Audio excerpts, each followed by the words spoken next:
पंगा पंगा जिले में भसुरवा लड़े के परी फिर सड़िया लाए के परी फिर सड़िया पंगा पंगा जिले में भसुरवा लाए के परी फिर सड़िया लाए के परी फिर सड़िया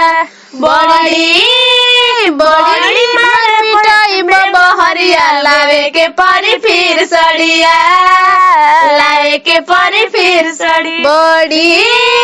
बड़ी मार पिटाई बहरिया लावे के परी फिर सड़िया लावे के परी फिर सड़िया अभी हाले तू कुले न सवैले तू तने परुस गईले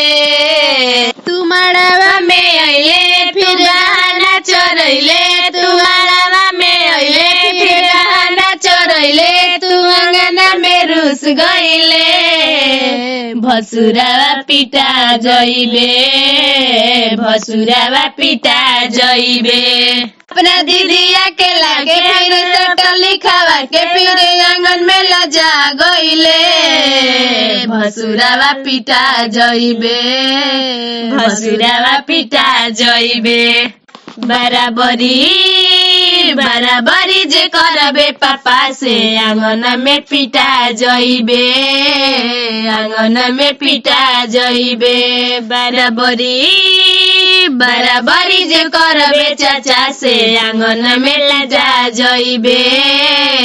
आंगन में लजा जइबे तुरा हरवाना ले अइल तो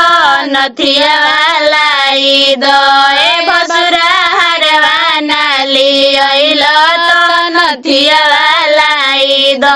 नथिया लाई दो भसुर नथिया लाई दो नथिया लाई दो भसुर नथिया लाई दो ए भसुर झुमका नाली अइल तो टीका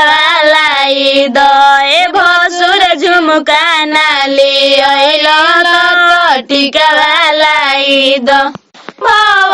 के दिलवा के अपना